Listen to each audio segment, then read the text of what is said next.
Hello everybody, welcome back to the channel. It's a wonderful evening in our neighbourhood this evening. I am cooking.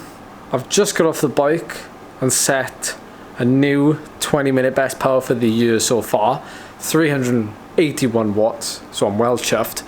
And it's come at a good time because I have a little announcement to make in that myself and Charlie are heading back to Mallorca in a couple of weeks' time for an event which I will get to talking about in another video. I'm going to leave you a little bit of a cliffhanger and not tell you what any of it is, but I am focusing on my 20-minute and 30-minute power, and given that I've just set a new power of the year for 20 minutes, things are going in the right direction. Tonight, like I said, I'm on cooking duty. I'm making one of my favorite recipes, which just happens to be a gusto recipe.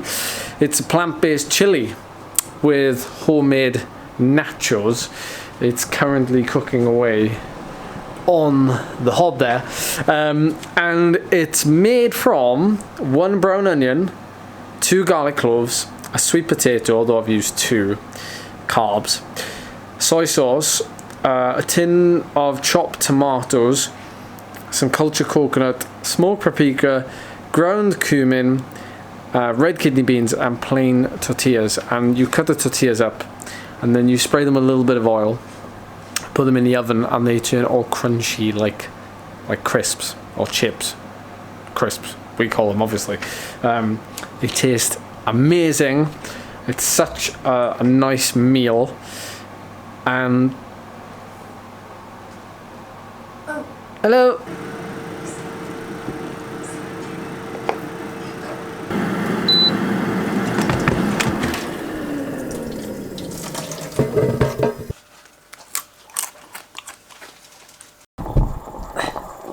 Just making us both a coffee. I just had a delivery as well, so what was the last clip that I recorded? I think the last clip I recorded was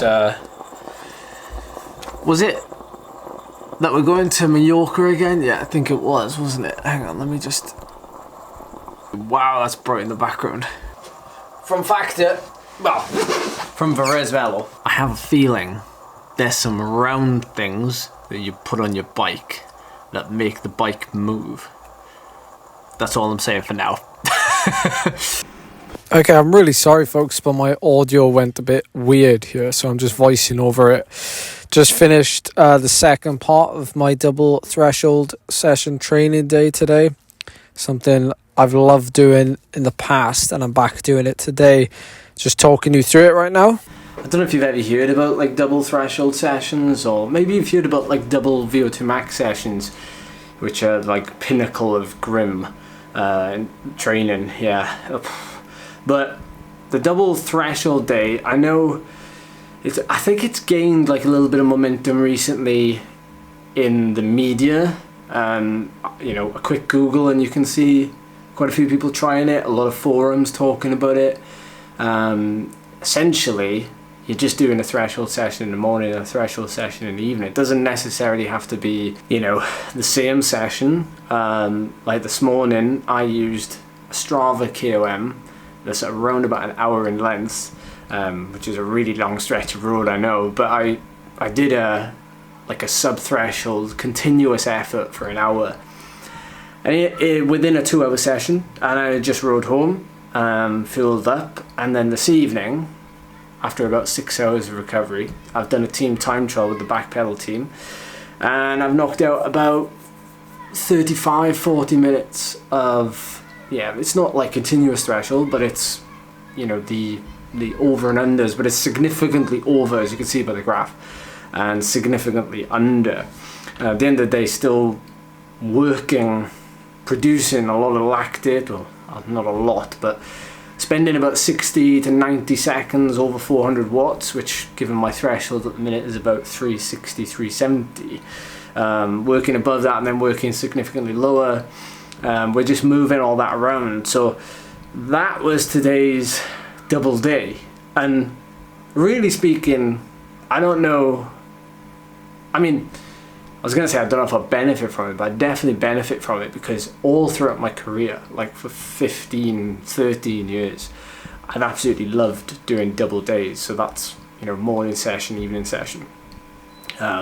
Sometimes I can feel like I can do more in that way. Sometimes I feel like I can handle more training. That's not to say though that, like, you know, if I was to head out for a 4-hour ride and I did like the same accumulated stress or the same accumulated time, you know, working in that intensity throughout that 4-hour ride, that, you know, if I split it into 2-hour sessions and I did one in the morning, one in the evening, it's not to say it's better or worse. It's just speaking to a lot of people, speaking to other coaches as well, you know, the double VO2 max day, which is something that is gathering a bit of momentum. A lot of talk about how potentially stroke volume stays high throughout the day between the 2 sessions, and that's what almost gives you like that extra gear, so to speak. But it's absolutely crucial to fuel these workouts properly, you know, significantly higher carbohydrate days, and even the following day, because of course you're still recovering.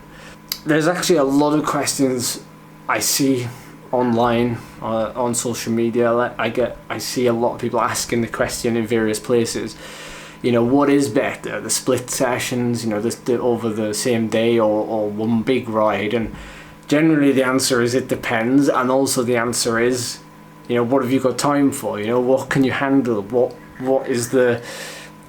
What's more motivating for you? You know, what will make you get on the bike and do it? You know, it's all these things. Like, would I be motivated to do another 45-minute block threshold tonight after I've done that this morning? Maybe not, but can I do it in a team time trial format on Zwift? Probably, you know, and if that's the case, then that's what I'll do. And I like mixing it up like that. So today's been a bit of a admin day, if that makes any sense to you. So essentially I've been catching up on things like emails, like I had to go and pick the van up from its service today, which actually probably doesn't interest you at all, but I went to a new chap to have my new van, well, it's a second-hand van, but essentially it's new to me, serviced.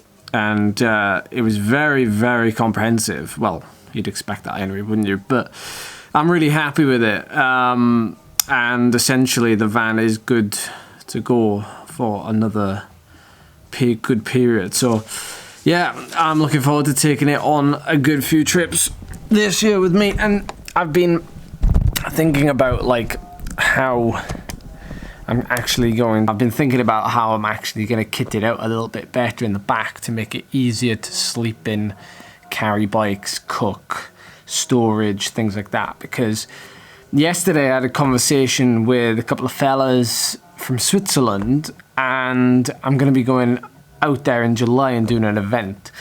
And I'm hoping to drive out there and use the van for what I purchased it to do. So I need to do some modifications between now and then to make it a bit easier, and potentially to be able to take 3 bikes with me and be able to sleep in it and be able to do all these other things. So yeah, we'll keep you posted on how that goes. So I've been working on some training plans this afternoon for 8 different people, and my brain is now starting to slow down, and it is 6:20 p.m. However, I have been on it this afternoon. Not only did I get that van done, I picked up some new tyres for Charlie. I'm supposed to be stretching, that's why I'm on this mat here, by the way, but I haven't started yet. Charlie won't be happy, but I need to do my daily stretching. I bought these Hutchinson Nitro tyres for Charlie. They are pretty standard tyres as far as I'm aware. They're actually labelled recreational out of all the categories they have here. Charlie's not really fussy when it comes to tyres, like me, but she is pretty happy to ride around on like a 23-pound tyre. I've been running Hutchinson Challenger tyres on my winter training wheels this winter. They've done a lot of mileage. They've been set up tubeless, and they've been like, yeah, they've been really good. But I'm only really serious when it comes to tyres when I have to be.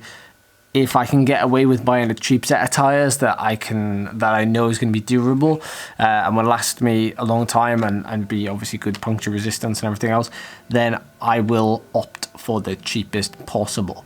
It is something that I will go through a lot of, obviously, like chains and other things. So I am conscious about my money when it comes to tyres. So Charlie's going to be testing these out for me and seeing how they are considering the price. Now, she obviously doesn't ride as much as I do.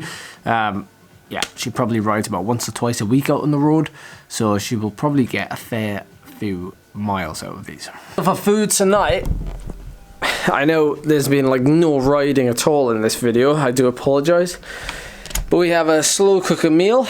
It's a sweet potato, chickpea and spinach curry. I'll show you now so that you can maybe screenshot it, but essentially that is it. Very simple, very straightforward, and is very, very tasty. So there's a couple of other things I wanted to show you as well, given that this video is starting to turn into a bit of a show and tell. Even though we did discuss a little bit about my training earlier, there's not been a lot of bike riding involved in this video. I do apologise, but that is the day-to-day monotony of my life. I mean, I tend to ride my bike most days, but I don't always show you it. However, I was sent this book by Alan Murchison, and it is The Cycling Chef on the Go, daily recipes to fuel up and to keep you going. There's some cool stories in there as well about like the good old days, and I'm always a fan of reading stories like that. There's sweet things at the back for those of us that desire the sweet treats.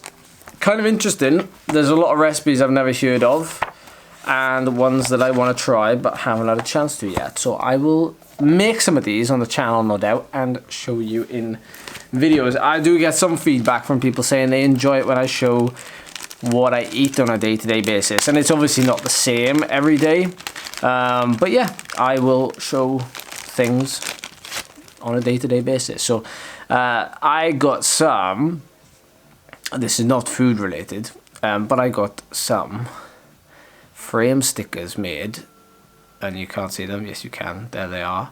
So these frame stickers with the back pedal logo, I've got quite a few here in case I bodge my sticker application to my frame. These are made by, I keep dropping them, these are made by namedecals.com, who are based in the UK, and I actually got CC'd into an email. Someone was actually wanting to have the back pedal logo on their frame, which is pretty cool. You can also stick them on your helmet too, or anything else that stickers will stick onto. And if you go on their website, you can actually find the back pedal logo now on their system, so you can have your own name sticker with the back pedal logo on. But yeah, thank you for sending these over. I'm already in the process of attaching them to my bicycle, and yeah, they look pretty nice already, so thank you. I've just noticed I've got some in a white font and some in a black font. Well, that shows how much attention I was paying. Actually, I quite like the white font. The white font is better than the black font, I think. The white font with the black outline. And they have Zwift fonts as well, which is nice if you enjoy riding on Zwift and you like them. So anyway, that's going to wrap up this video, guys. Thank you so much for watching. We have about 2.5 weeks, roughly, until we head off to Mallorca. I'm going to do a proper video where I talk about Mallorca, what's coming up when we go out there very soon, so that we can build some hype and you can get excited. And if you're going to be there, say hello, jump on the wheel, we'll go for a ride and a chat or something. We'll figure something out. But yeah, until then, thanks for tuning in. Keep riding your bikes, and I'll see you in the next video.